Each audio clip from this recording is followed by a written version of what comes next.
Assalamualaikum warahmatullahi wabarakatuh. Perkenalkan, nama saya Nurilia Ayu Pradani dari Universitas PGRI Wiranegara, Fakultas Pedagogi dan Psikologi, Program Studi Pendidikan Bahasa dan Sastra Indonesia. Nah, pada kesempatan kali ini saya akan memaparkan sedikit materi tentang kritik sastra feminisme. Apa itu kritik sastra feminisme? Kritik sastra feminisme adalah salah satu ragam kritik sastra yang memanfaatkan kerangka teori feminisme dalam menginterpretasikan dan memberikan evaluasi terhadap karya sastra. Nah, kritik sastra feminisme ini berdasarkan pada pemikiran feminisme yang menginginkan adanya keadilan dalam memandang eksistensi perempuan baik sebagai penulis maupun dalam karya sastra.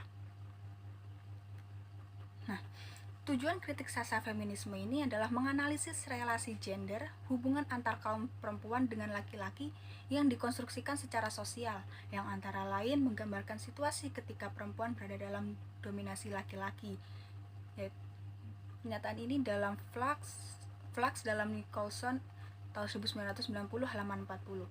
Nah, siapa saja pelopor kritik sastra feminisme? Nah, kritik sastra feminisme ini dipelopori oleh Simone de Beauvoir melalui bukunya Second Sex. Yang kedua, Kate Millett dalam bukunya Seksual Politik. Dan yang ketiga, Betty Friedan dalam bukunya The Feminine Mystique. Dan yang keempat, Germaine Gard dalam bukunya yang berjudul The Female Eunuch. Nah, selanjutnya adalah ragam kritik sastra feminisme. Ragam kritik sastra feminisme ini ada 5. Yang pertama yaitu kritik sastra feminis perempuan sebagai pembaca. Ya, atau biasa dikenal the woman as reader atau feminist critic.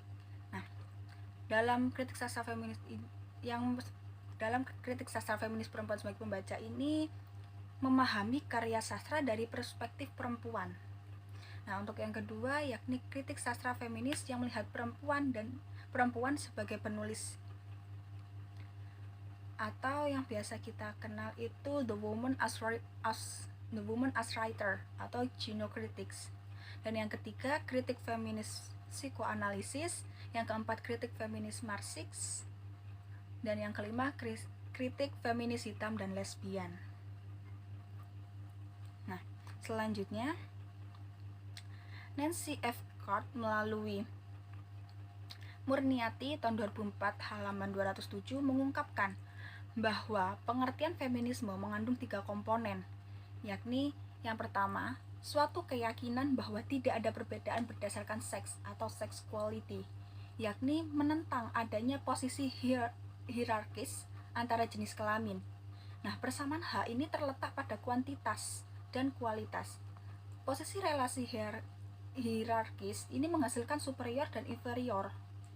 Nah, yang kedua yaitu suatu pengakuan bahwa dalam masyarakat telah terjadi konstruksi sosial yang merugikan perempuan. Dan yang ketiga yaitu feminisme menggugat perbedaan yang mencampur adukan seks dan gender. Nah, sehingga perempuan ini dijadikan sebagai kelompok tersendiri dalam masyarakat.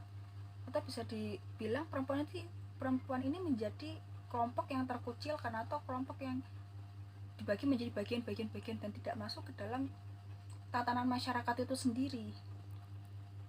Nah, yang selanjutnya, Fakih tahun 2013 ini menjelaskan ketidakadilan yang diakibatkan oleh gender. Nah, keadilan tersebut adalah yang pertama gender dan marginalisasi. Maksudnya adalah memarginalisasikan kaum perempuan itu tidak hanya terjadi di tempat pekerjaan, tapi juga terjadi dalam rumah tangga, masyarakat atau kultur, bahkan negara.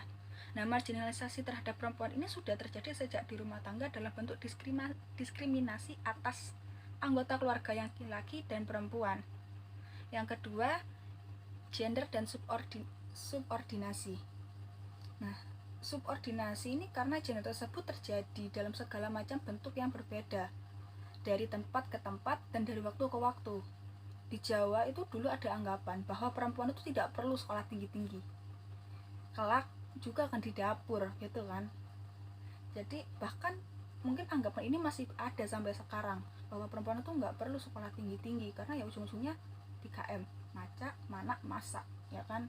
Pasti kita udah nggak asing dengan istilah-istilah itu. Nah, yang ketiga adalah gender dan stereotype. Nah, salah satu stereotip itu bersumber dari pandangan gender.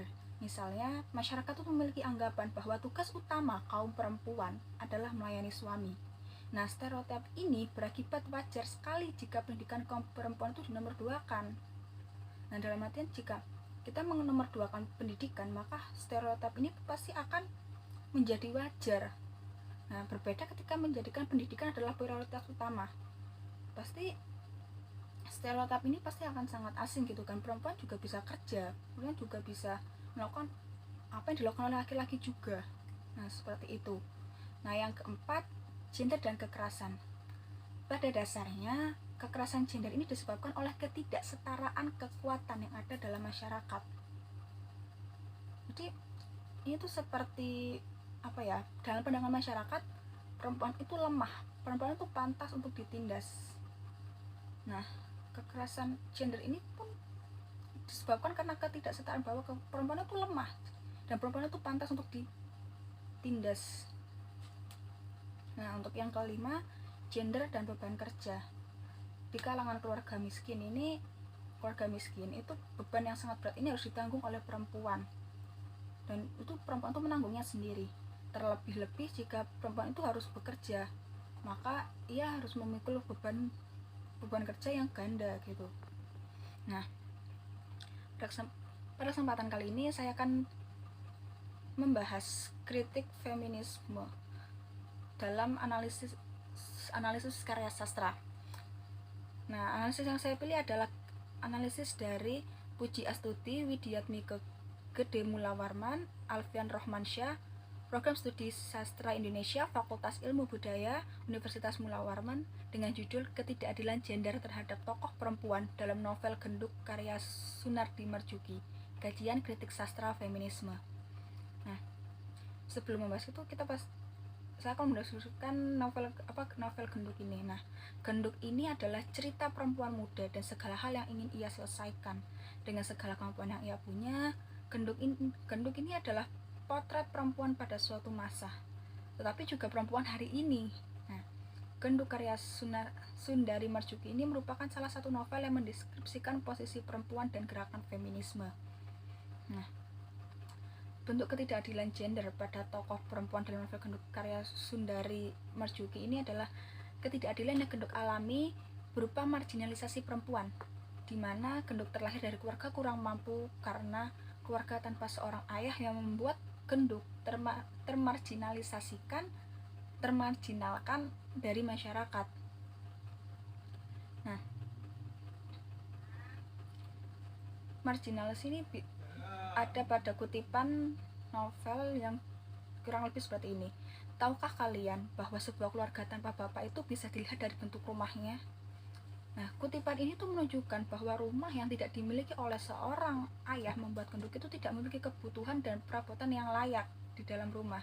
Tidak seperti rumah-rumah yang dimiliki oleh keluarga yang lengkap gitu.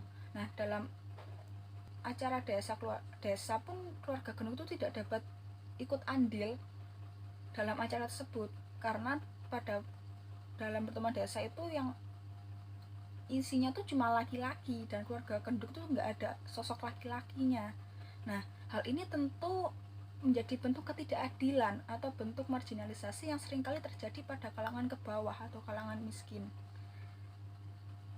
Nah, yang kedua yakni ada juga ketidakadilan yang dialami Jung, yaitu saat ayahnya mengusir Jung dari rumah dan menghapusnya dari kartu keluarga ayahnya.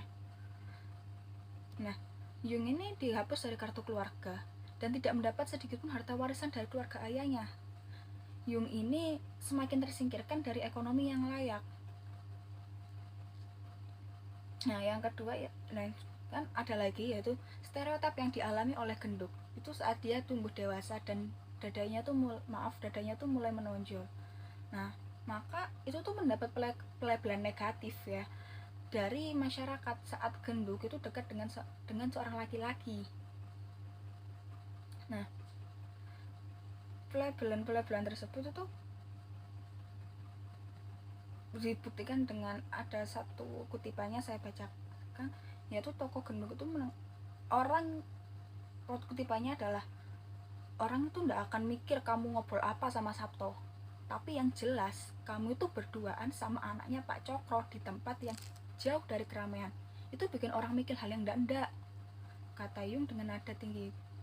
Itu ada pada novel halaman 216, halaman 55. Nah, dari kutipan tersebut tuh jelas ya bahwa tokoh gendut itu sudah mendapat pelabelan negatif dari suatu masyarakat gitu. Yaitu dimana anak perempuan yang sudah besar itu harus jaga jarak dengan kaum laki-laki karena ada omongan negatif dari tetangga. Nah, tetangga tuh nggak akan peduli kamu tuh, kita tuh bertemu dengan laki-laki itu ngapain gitu, entah itu cuma ngobrol biasa atau hanya sekedar saling sapa, itu tidak peduli. Yang mereka tahu adalah saat laki-laki dan perempuan bertemu itu sudah menimbulkan stereotip negatif. Nah, kekerasan dalam tokoh genduk ini juga genduk ini merasa dilecehkan karena tubuhnya tuh telah dipegang tanpa kerelaannya. Seperti dalam kutipan yang seperti ini, tiba-tiba kurasakan kaduk menyergap tanganku, dielusnya tanganku perlahan-lahan, tangannya yang kasar. Kemudian mulutnya mendarat di punggung tanganku, menciumnya dengan serampangan. Aku tidak bisa buat apa-apa. Tubuhku membatu, dingin seperti balok es. Pada halaman 78. Nah, kekerasan yang dialami genduk ini tidak hanya kekerasan non fisik, namun kekerasan psikis pun ia juga mengalami gitu loh. Tokoh genduk ini merasakan tersakiti oleh ucapan Sabto. Nah, pada tahun 90-an tersebut itu masih banyak kaum laki-laki yang memperlakukan kasar terhadap perempuan, seperti yang dialami tokoh genduk. Nah, tokoh genduk bukan hanya mengalami kekerasan fisik, namun kekerasan psikis dalam bentuk menyakiti batinnya. Nah, sebenarnya kekerasan ini tuh bukan hanya pada tahun 90-an saja, tapi sampai saat ini pun kekerasan itu pun masih bisa kita rasakan sampai sekarang ya. Mana ada fenomena cut shelling, terus ada juga yang banyak sekali ya, banyak orang yang memberikan kekerasan itu tidak hanya kekerasan fisik saja bagi kaum perempuan ya, ada kekerasan fisik, kekerasan psikis gitu kan. Tapi yang mungkin yang terlihat hanya kekerasan fisik, tapi sebenarnya efeknya itu lebih ke efek yang tidak bisa, atau bukan tidak bisa ya, mungkin sulit untuk kita hilangkan. Itu adalah kekerasan psikis, karena ketika psikis kita sudah terganggu, itu semuanya pasti akan terganggu, termasuk fisik kita pasti akan terganggu. Nah, kekerasan psikis ini juga sulit untuk disembuhkan karena ini pasti menyakiti batin kita atau psikis kita gitu loh. Nah,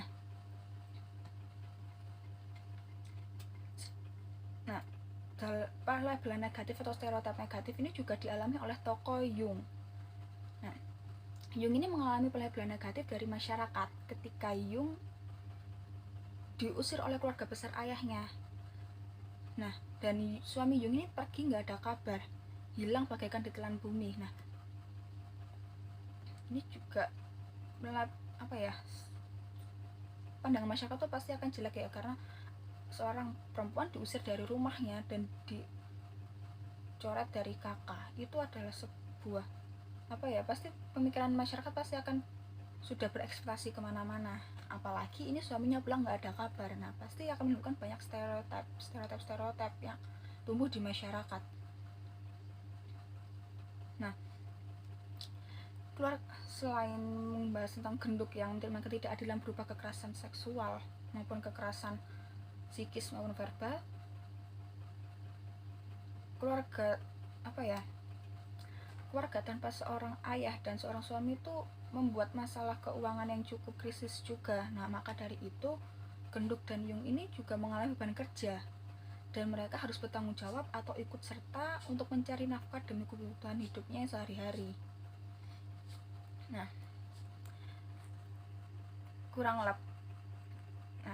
kesimpulan yang bisa saya tarik dari materi kritik feminisme ini adalah feminisme itu merupakan gerakan yang berawal dari barat, dimulai dengan adanya industrialisasi dan kelas dalam masyarakat yang memarginalkan perempuan. Nah, kritik feminisme ini merupakan salah satu ragam kritik sastra yang memanfaatkan kerangka teori feminisme dalam menginterpretasikan dan memberikan evaluasi terhadap karya sastra yang berdasarkan pada pemikiran feminisme yang menginginkan adanya keadilan dalam memandang eksistensi perempuan baik sebagai penulis maupun dalam karya sastra. Tentunya tujuan utama kritik sastra feminisme ini adalah menganalisis relasi gender, hubungan antar kaum perempuan dengan laki-laki yang dikonstruksikan secara sosial, yang antara lain menggambarkan situasi ketika perempuan berada dalam dominasi laki-laki.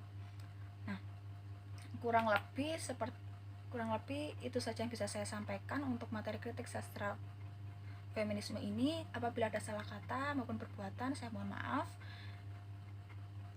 Dan jika ada pertanyaan ataupun kritik dan saran yang ingin disampaikan, bisa masukkan di kolom komentar. Terima kasih. Wassalamualaikum warahmatullahi wabarakatuh.